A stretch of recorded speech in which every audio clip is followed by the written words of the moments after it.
Bismillah. Assalamualaikum warahmatullahi wabarakatuh. Innal hamdalillah nahmaduhu wa nasta'inuhu wa nastaghfiruh wa na'udzu billahi min syururi anfusina wa min sayyiati a'malina. May yahdihillahu fala mudhillalah wa may yudlil fala hadiyalah. Asyhadu an la ilaha illallah wahdahu la syarikalah wa asyhadu anna Muhammadan abduhu wa rasuluh. Allahumma salli wa sallim wa barik ala nabiyyina Muhammad wa ala alihi wa ashabihi wa man tabi'ahum bi ihsanin ila yaumiddin, amma ba'd. Ma'asyiral muslimin wal muslimat rahimani wa rahimakumullah.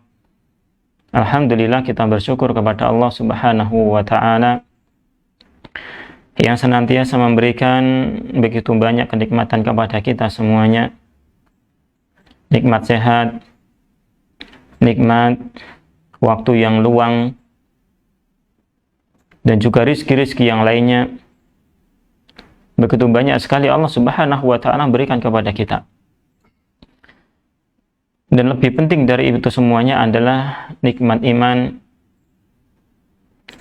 yang senantiasa Allah Subhanahu wa ta'ala siram keimanan tersebut di dalam hati kita. Allah jaga kesuburannya. Allah senantiasa memberikan petunjuknya kepada kita, sehingga di dalam kesempatan kehidupan kita masih bisa untuk mengabdikan diri kita kepada Allah Subhanahu wa ta'ala.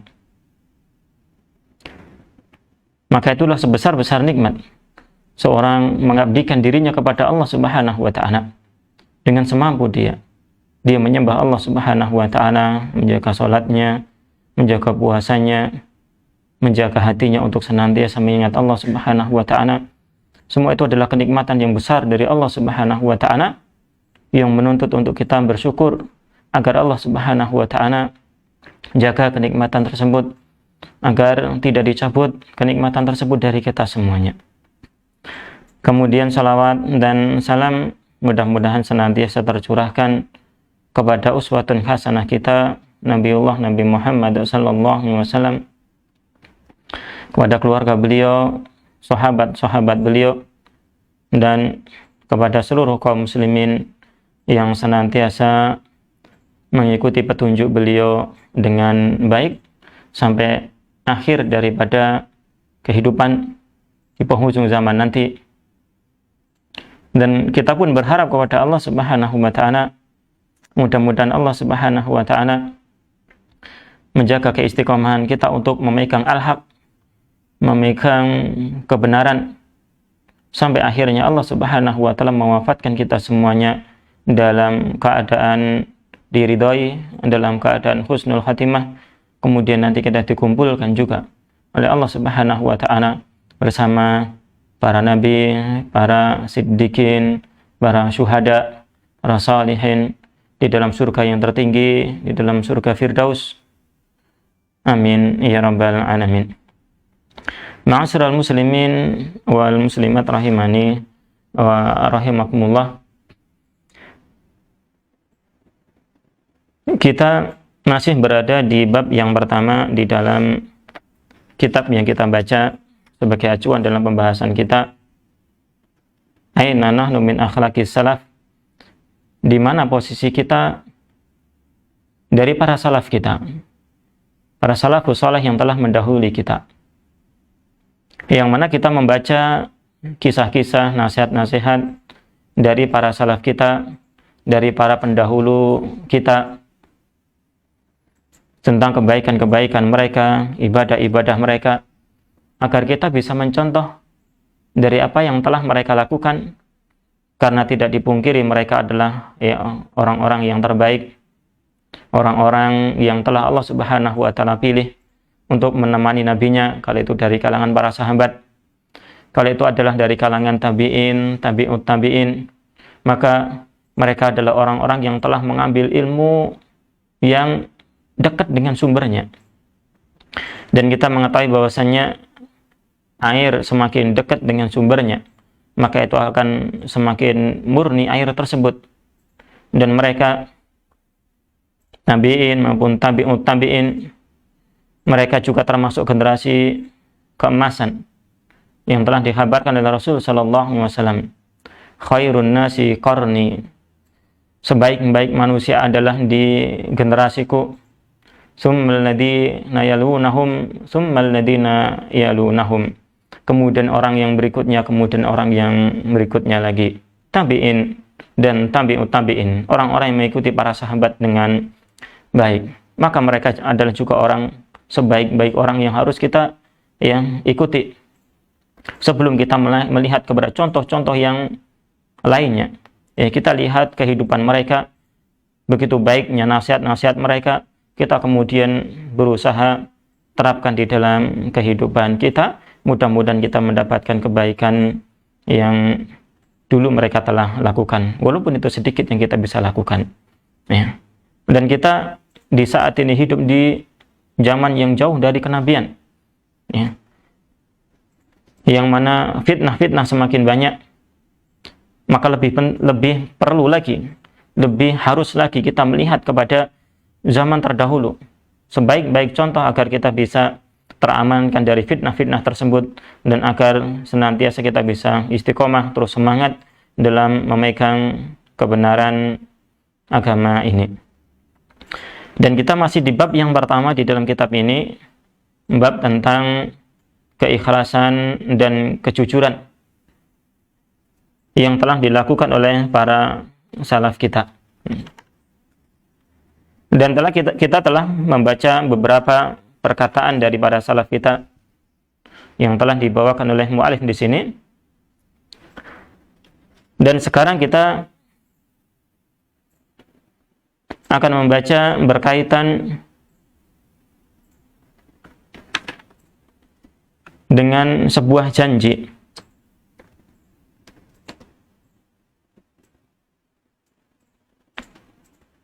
yang mana dinukilkan oleh beliau di sini dari sahabat Abdullah bin Mubarak, dari Abdullah bin Amr bin Al-As. Saya bacakan tentang rawinya. Berkata penulis fidahullahu ta'ala, wa an al-Firyabi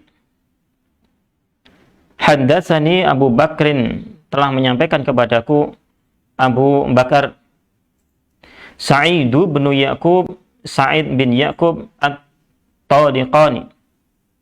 Haddatsana Abdullah bin Mubarak, telah menyampaikan kepadaku Abdullah bin Mubarak, wa anil Auza'i, dari Al-Auza'i, an Harun bin Ri'ab, dari Harun bin Ri'ab, anna Abdullah, bahwasanya Abdullah ibn Amrin, bahwasanya Abdullah bin Amr bin Al-As, ini salah seorang sahabat yang mulia,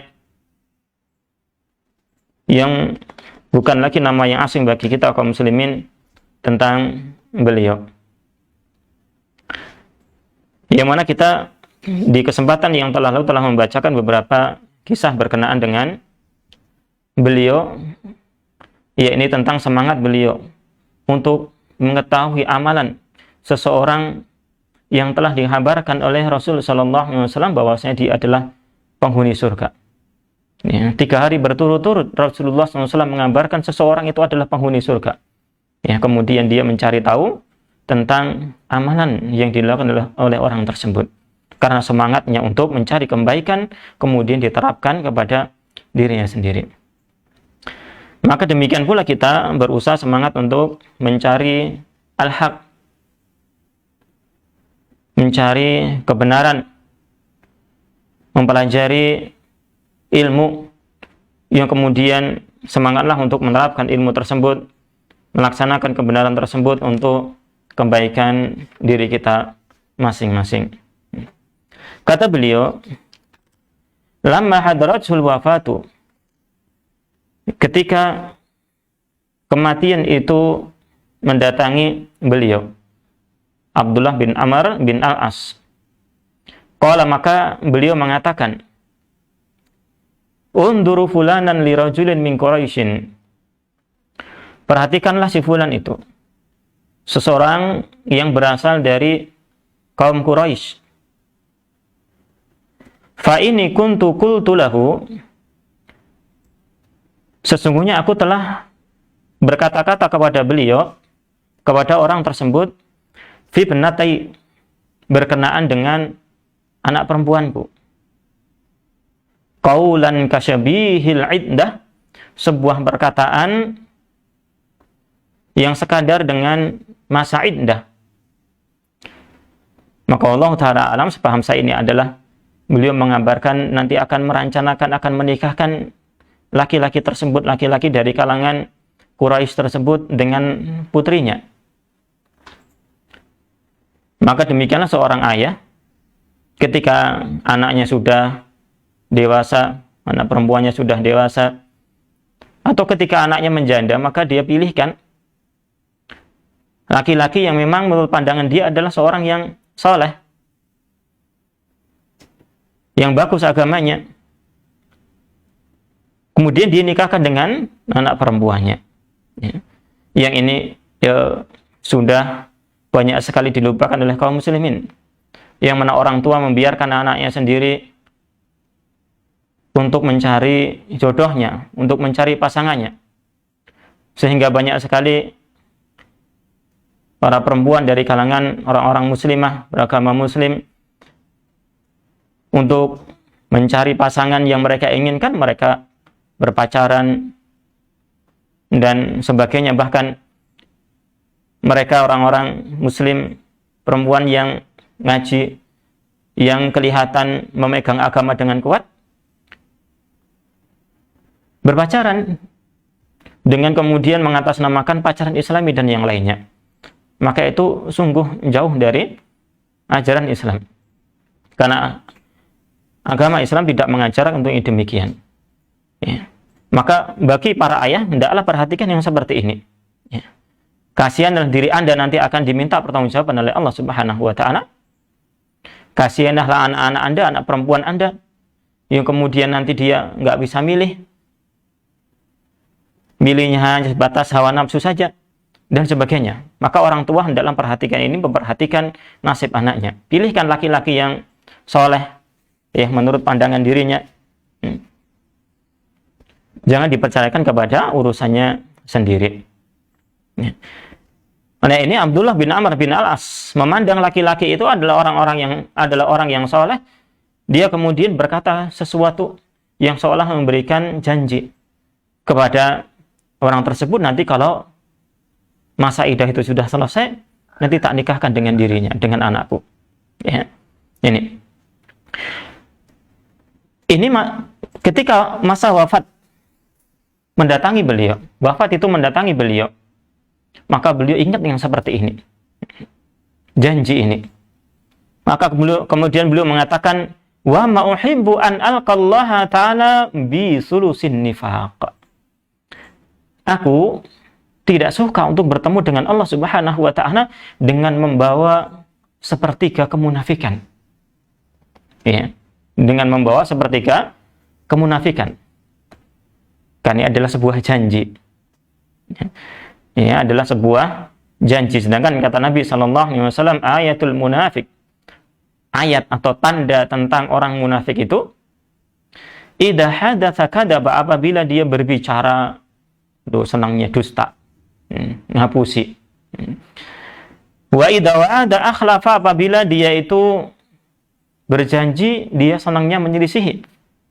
Wa idza atumina khana, dan apabila dia itu diberikan amanah, maka kebiasaannya itu adalah dia khianat tentang hal tersebut. Hadis ini diriwayatkan oleh Imam Muslim tentang tanda-tanda orang-orang munafik. Ya. Maka Abdullah bin Amr bin Al-As telah berjanji sesuatu kepada orang. Ya. Kemudian beliau ingat itu mungkin di waktu-waktu ketika beliau akan wafat, beliau ingat. Maka beliau tidak ingin untuk bertemu dengan Allah Subhanahu wa Ta'ala membawa sepertiga kemunafikan. Dia berjanji belum belum menunaikannya. Maka beliau katakan wa ushidukum, maka aku persaksikan kepada kalian, mencari saksi karena khawatir, ya, karena khawatir nanti dia akan wafat sedangkan beliau belum menunaikan janji tersebut, yang nanti kemudian akan disangka oleh orang tadi yang dia telah berjanji kepadanya. Oh, dia belum memenuhi janjinya, walaupun ketika itu adalah udzur, ya, karena ada sakit yang keras mungkin, ya, kemudian wafat, ada udzur seperti itu. Namun belum perhatikan itu. Maka inilah sikap para sahabat, mereka berhati-hati dan senantiasa khawatir dari sifat yang satu ini, kemunafikan ini. Sebagaimana kita di riwayat yang sebelum ini berkenaan dengan Abu Darda radhiyallahu taala anhu yang senantiasa berdoa agar dijauhkan dari sifat kemunafikan. Ya. Maka mereka para sahabat adalah orang-orang yang khawatir untuk dihinggapi dari kemunafikan tersebut. Sebagaimana perkataan juga dari seorang tabi'in, Ibnu Abi Mulaikah, dia mengatakan, aku menjumpai lebih dari 30 orang sahabat yang kulluhum, mereka semua itu yakhafun nifaqa ala anfusihim. Mereka itu khawatir untuk dihinggapi kemunafikan pada diri mereka. Ini demikian. Maka beliau berusaha menunaikan janji tersebut dengan baik. Wa ushidukum, aku persaksikan kepada kalian anni qad zawattuhu, bahwasanya aku telah menikahkan orang tersebut. Ya. Ini ada saksinya, kemudian nanti disampaikan kepada dirinya. Disampaikan kepada dirinya dan anaknya. Kalau mereka menerima, mengiyakan, walhamdulillah, maka sah pernikahan tersebut, insyaallah ta'ala, karena ada, ya, di sini ada rukhsah insyaallah. Ya, segera mungkin akan dikhawatirkan kematian. Walaupun di sini pengantin, calon pengantinnya belum apa? Belum hadir di situ. Ya. Namun dengan adanya saksi tersebut, mudah-mudahan, ya, ketika disampaikan kepadanya, kemudian dia mau mengiyakan, mudah-mudahan sudah sah dengan yang demikian. Ya. Seperti seseorang menikahkan anak kecil yang belum baligh, anaknya dinikahkan dengan anak temannya.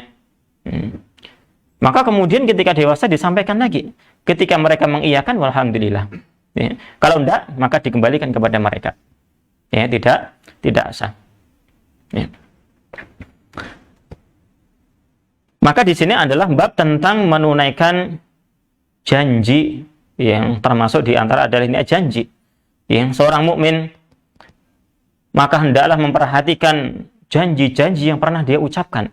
Jangan sampai janji tersebut belum ditunaikan dia bawa mati. Ya. Perhatikan, ini adalah lisan-lisan seseorang. Begitu terkadang seseorang itu gampang sekali berjanji, ya, mengutarakan janjinya kepada orang.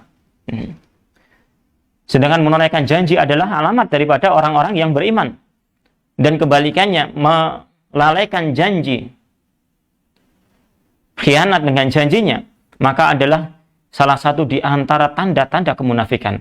Allah Subhanahu wa taala sudah katakan, wa aufu bi ahdillah idza ahadtum, dan tunaikanlah, sempurnakanlah perjanjian dengan Allah Subhanahu wa taala apabila kalian telah berjanji.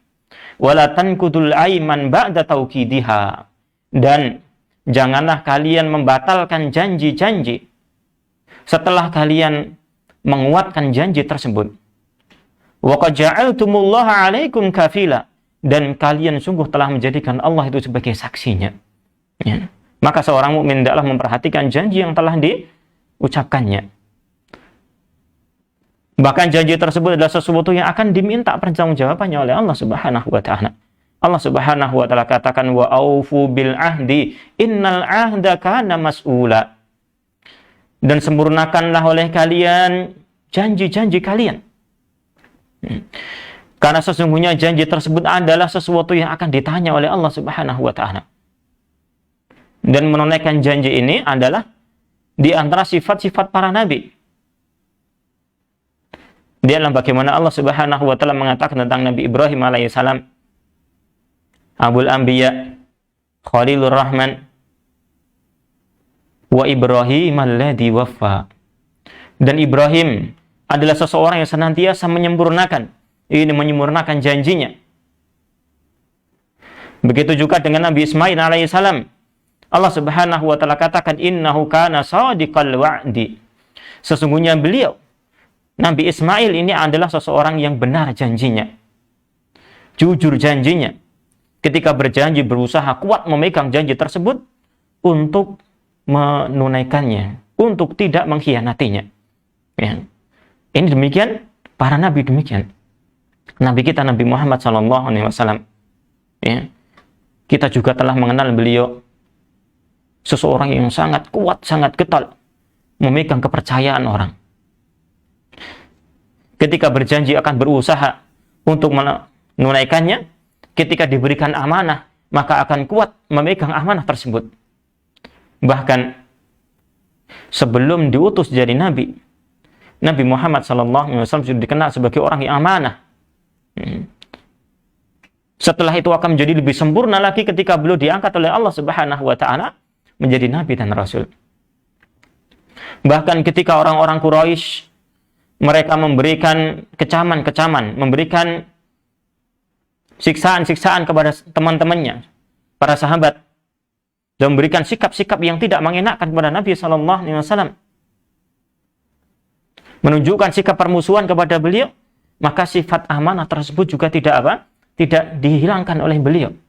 Tetap mereka yang tadinya menitipkan barang-barang kepada Nabi SAW tetap beliau jaga.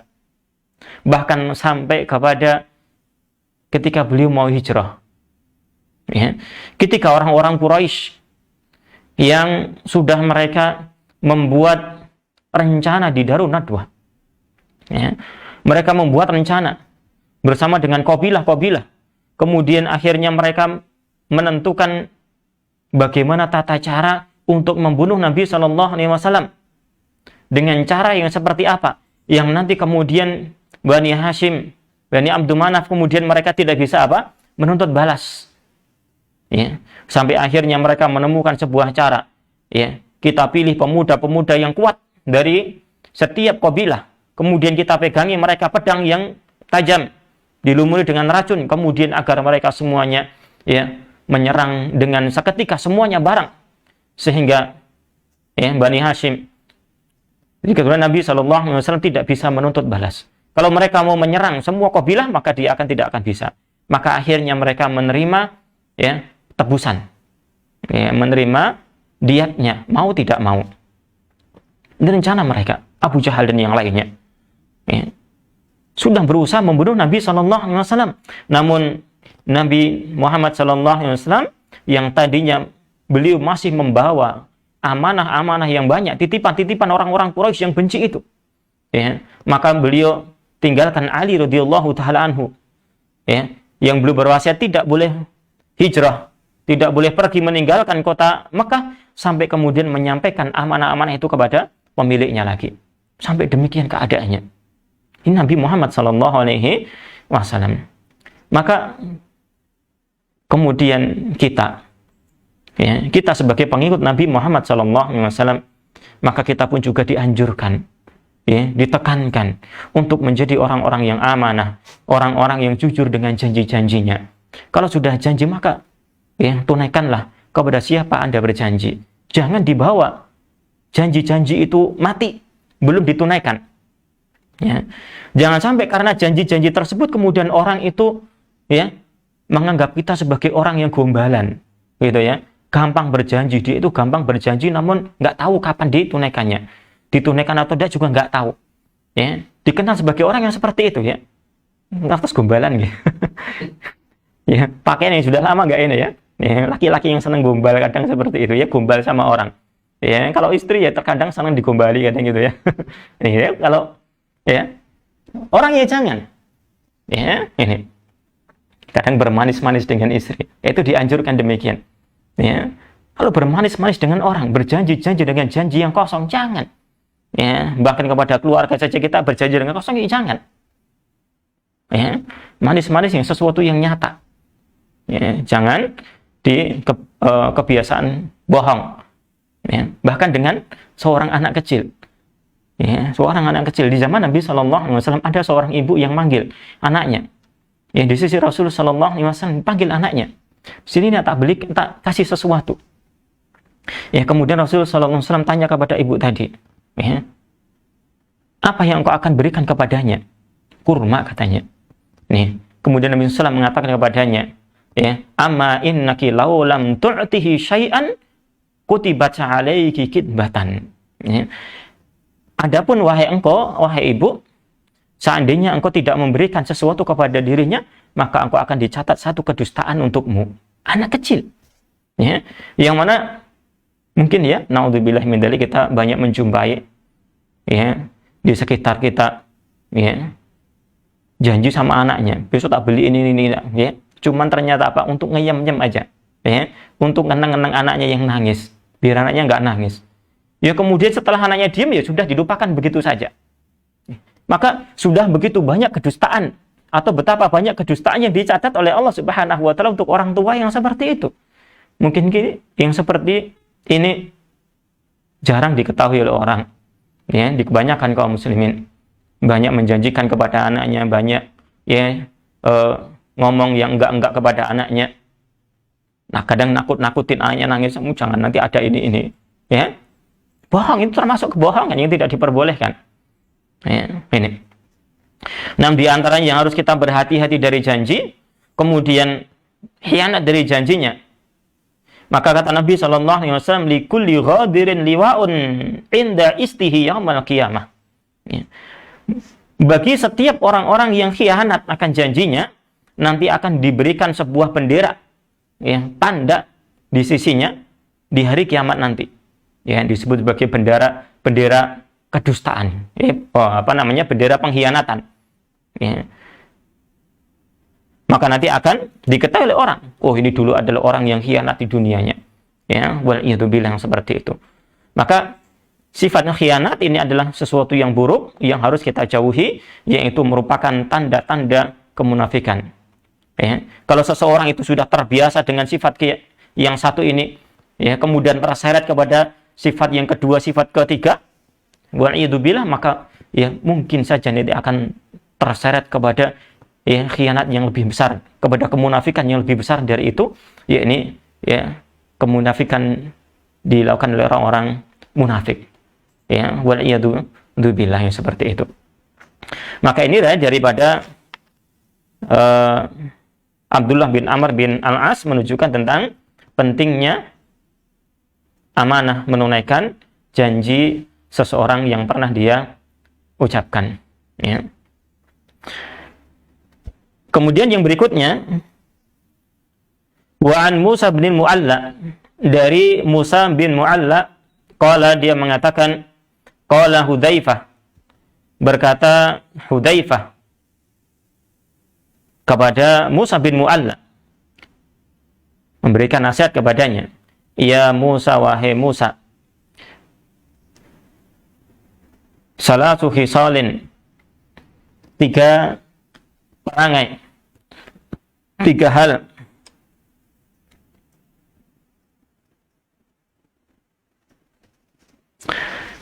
in kunna fika, apabila 3 hal tadi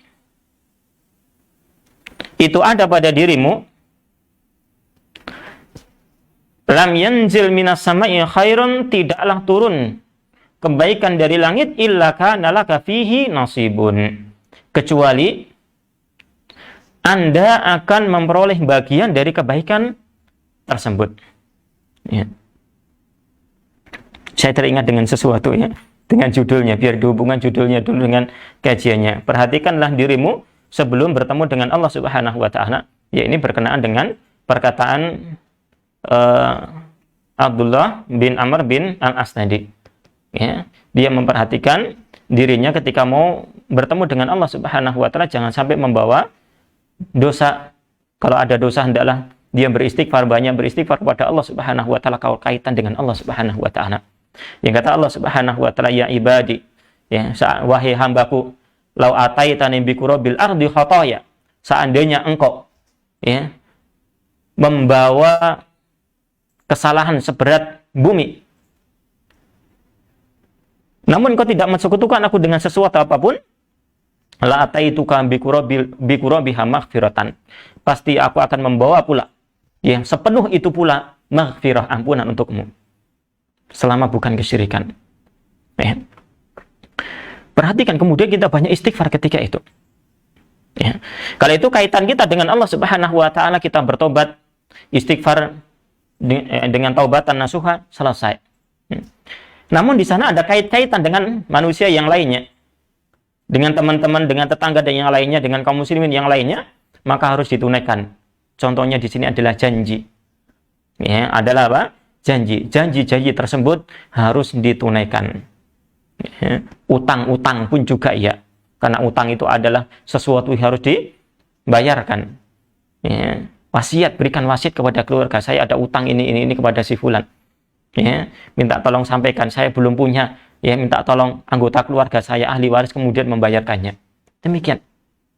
Ya.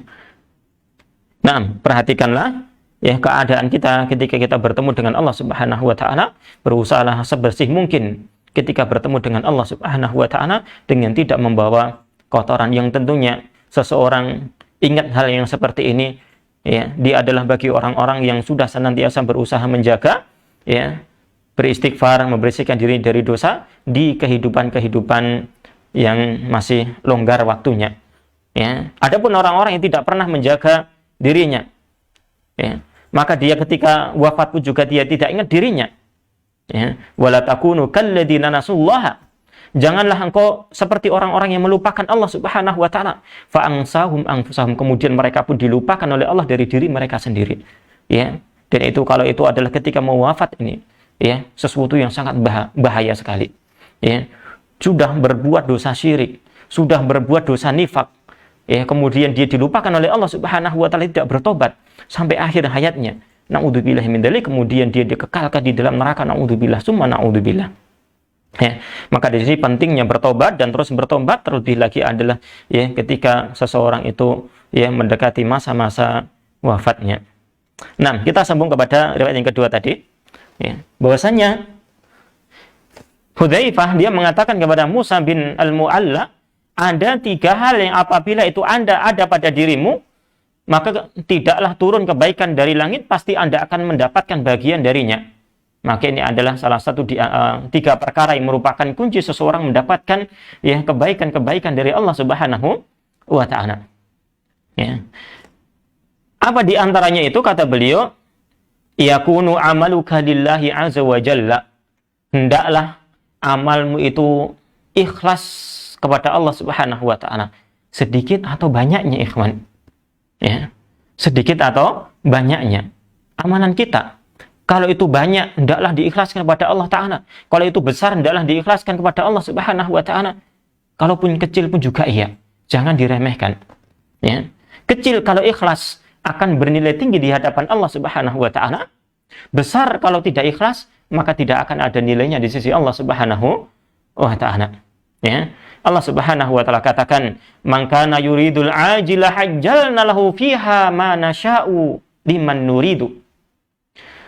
Ya, barang siapa menginginkan ajilah, barang siapa menginginkan balasan yang disegerakan di dunia, ajjalna lahu fiha, kami akan segerakan untuknya balasan tersebut. Ya, kami akan segerakan balasan tersebut. Akan segerakan balasan tersebut untuknya. Fiha, di dunia. Namun berikan catatan dari Allah Subhanahu wa taala. Enggak setiap orang yang memiliki keinginan balasan disegerakan kemudian semua diberikan semuanya. Karena Allah berikan apa? Catatan di sini. Ma nasya'u liman nurid. Bagi orang yang kami kehendaki, ya, ma nasya'u, bagi sesuatu yang kami kehendaki.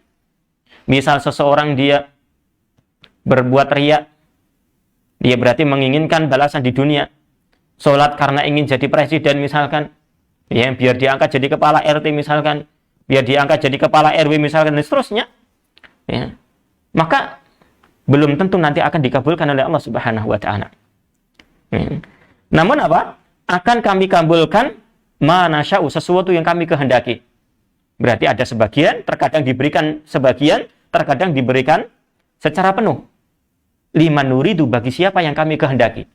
Bagi yang Allah Subhanahu wa taala kehendaki. Tidak semuanya. Namun satu yang pasti Allah sediakan, itu bagi orang yang menginginkan pahala yang disegerakan di dunia, sesuatu yang pasti. Summa ja'alna lahu jahannam. Kemudian kami akan jadikan untuknya jahannam. Yaslaha, dia akan memasukinya. Madmumam madhura, dalam keadaan terhina lagi terusir, wal'iyadzubillah. Ini bagi orang-orang yang tidak ikhlas kepada Allah Subhanahu wa taala. Ya. Maka keikhlasan itu adalah sesuatu yang penting. Ya. Ketidakikhlasan adalah sesuatu yang akan menjadikan amalan kita tidak akan ada manfaatnya di sisi Allah Subhanahu wa taala. Enggak ada nilainya di hadapan Allah Subhanahu wa taala. Ya. Maka riwayat inilah yang menjadikan dibawakan oleh beliau di sini di dalam bab tentang apa? Keikhlasan. Ya. Ya, ini apa? Agar hendaklah amalan kita itu ikhlas karena Allah Subhanahu wa taala, jangan kepada yang lainnya. Ya. Yang kedua, wa tuhibbul linnasi ma tuhibbul li nafsik. Engkau suka untuk manusia sesuatu yang engkau sukai untuk dirimu sendiri. Bergaul dengan manusia. Kalau Anda senang disenyumi oleh orang, ya, maka senyumlah, tampakkan wajah yang baik di hadapan manusia. Kalau Anda tidak senang diganggu, maka jangan ganggu orang. Kalau Anda senang diperlakukan baik, senang dihormati, maka hormatilah mereka. Ya. Sebagaimana perkataan yang telah ma'ruf di tengah-tengah kita, ya. Pergaulilah oleh manusia. Ya. Kaifa tu'amilun nasa, bagaimana Anda mempergauli manusia? Yu'amilunak, seperti itu pula mereka akan mempergaulimu. Ya. Maka ketika kita ingin diperlakukan baik, maka perlakukan baik manusia yang lainnya. Ini yang kedua. Yang ketiga, wahadihil kisrah. Tentang kisrah ini. Apa itu kisrah? Dia adalah at-ta'amu. Kisrah itu adalah makanan. Ya. Maksudnya apa? Falyakun ta'amuka halalan. Hendaklah makanan yang kamu makan itu adalah sesuatu yang halal. Perkara yang ketiga. Ya. Taharra fiha ma qaddarta. Carilah makanan yang halal tersebut sesuai dengan kemampuanmu. Jangan memaksakan diri. Kalau nggak mampu, jangan menerjang yang haram. Semampunya saja. Ya. Ini demikian. Penting bagi para bapak. Ya. Wajib bagi para bapak mencari nafkah untuk memenuhi kebutuhan keluarganya. Agar anaknya, istrinya tidak kelaparan, agar tidak minta-minta kepada orang. Dan hendaklah perhatikan bahwasanya apa yang dia diberikan kepada keluarganya adalah sesuatu yang halal. Dari jalan-jalan yang halal. Ya. Jangan sampai memberikan makan, nafkah kepada anak dan istrinya sesuatu yang haram. Ya. Ingat Anda, kita semuanya akan diminta pertanggungjawabannya oleh Allah Subhanahu wa taala. Ya. 3 hal ini. Yang kata beliau, ketika Allah turunkan kebaikan, pasti dia akan mendapatkan bagian itu. 3 hal yang merupakan kunci seseorang itu mendapatkan kebaikan dari Allah Subhanahu wa taala. Kalau kita perhatikan di antara 3 hal tadi, itu adalah yang pertama, seseorang hendaklah memperbaiki sifat ihsannya kepada Allah Subhanahu wa taala. Ya, dia ihsan kepada Allah Subhanahu wa taala, beribadah dengan sebaik-baiknya kepada Allah taala. Ya. Kemudian yang kedua, dia ihsan kepada manusia. Ya, ihsan kepada orang lain. Ya. Kemudian yang ketiga, dia ihsan kepada dirinya sendiri. Ya. Dia ihsan kepada dirinya sendiri. Maka ketika seseorang dia berusaha memperbaiki hubungannya dengan Allah Subhanahu wa taala, berusaha memperbaiki hubungannya dengan manusia, berusaha memperbaiki hubungannya dengan diri sendiri, memperlakukan baik dengan diri sendiri, maka insya Allah dia akan mendapatkan kebaikan dari Allah Subhanahu wa taala. Ya. Sebagai contoh saja, ketika dia makan sesuatu yang haram, dia berdoa, maka itu akan menjadi penghalang doanya, penghalang terkabulan doanya. Ketika dia berbuat maksiat kepada Allah Subhanahu wa taala, tidak ikhlas kepada Allah Subhanahu wa taala, maka enggak akan diterima, bahkan dia akan memperoleh keburukan dari Allah Subhanahu wa taala. Ya. Ketika dia melakukan keburukan kepada orang lain, misalkan, dia tidak akan mendapatkan ketenangan di dalam hidupnya. Dia berbuat buruk kepada tetangganya, misalkan, ya, saya jamin, saya insya Allah, ya, dia hidupnya nggak tenang. Ya, dia hidupnya apa? Nggak tenang. Berbeda dengan orang yang menjaga pergaulannya dengan orang lain. Ya. Maka kemana dia pergi akan tenang. Kenapa? Karena nggak ada musuh. Ya. Bayangkan kalau tetangganya sendiri dia jadi musuhnya. Ya, dia nggak akan merasa aman. Ketika dia di dalam rumahnya pun nggak akan merasa apa? Nggak akan merasa aman. Seperti itu keadaannya. Ya, maka peduli itu adalah yang 3 hal yang merupakan ya kunci kebaikan. Seseorang mendapatkan kebaikan dari Allah Subhanahu wa Ta'ala. Seseorang yang ikhlas kepada Allah Subhanahu wa Ta'ala akan tenang. Ya, karena dijanjikan oleh Allah kebaikan di akhirat. Di dunia pun akan dijaga oleh Allah Subhanahu wa Ta'ala. Ya, orang yang berbuat baik kepada manusia, ya, insya Allah orang lain itu akan segan untuk berbuat buruk kepada dirinya. Ya, ini. Kemudian orang yang telah berusaha makan dengan sesuatu yang halal, ya, dia pun akan dikabulkan doanya oleh Allah Subhanahu wa Ta'ala, akan dijaga oleh Allah Subhanahu wa Ta'ala. Ya. Demikian 3 kebaikan ini, ya, hendaklah kita jaga. Ini adalah salah satu wasiat dari salaf kita. Ya, hendaklah kita senantiasa beramal ikhlas kepada Allah, memperbaiki hubungan kita dengan manusia, dan juga makan dengan sesuatu yang dihalalkan oleh Allah Subhanahu wa Ta'ala. Ya. 2 riwayat ini yang kita bisa bacakan di kesempatan siang hari ini. Banyak sekali kekurangan dalam kita menyampaikan, yang tentunya sesuai dengan kadar kemampuan yang Allah Subhanahu wa Ta'ala berikan kepada kita. Namun kita semuanya berharap mudah-mudahan diberikan ilmu yang manfaat oleh Allah Subhanahu wa Ta'ala, sebuah ilmu, sebuah pengetahuan dari Al-Quran dan Sunnah yang tidak menyimpang dari keduanya, yang kemudian bermanfaat untuk kita semuanya, menambah keimanan, ya, kemudian menambah kita semangat untuk beramal, menambah rasa takut kita kepada Allah Subhanahu wa Ta'ala. Adapun banyaknya ilmu yang tidak berbuah rasa takut kepada Allah Subhanahu wa Ta'ala, tidak berbuah amal, tidak meningkatkan iman kita, ketakwaan kita kepada Allah Subhanahu wa Ta'ala, itu hanya akan menjadi buah bibir dan akan menjadi suatu bumerang yang akan kembali kepada pemiliknya, wal'iyadzubillah. Maka mohonlah kepada Allah Subhanahu wa Ta'ala untuk diberikan ilmu yang nafi', yang bermanfaat untuk diri kita masing-masing. Wallahu ta'ala alam bisawab. Mudah-mudahan Allah Subhanahu wa Ta'ala menjaga keistiqomahan kita untuk senantiasa menuntut ilmu, dan mudah-mudahan dimudahkan pula untuk mengamalkan ilmu tersebut. Dan juga mudah-mudahan terus dijaga keistiqomahannya dalam memegang al-haq ini sampai akhir dari hayat kita, diwafatkan dalam keadaan husnul khatimah. Amin ya rabbal alamin. Ini bisa disampaikan. Wallahu ta'ala a'lam bishawab. Wassallallahu ala nabiyina Muhammad wa ala alihi wa ashabihi ajma'in. Subhanakallahumma bihamdika asyhadu alla ilaha illa anta astaghfiruka wa atubu ilaih. Wa akhiru da'wana alhamdulillahi rabbil alamin. Assalamualaikum warahmatullahi wabarakatuh.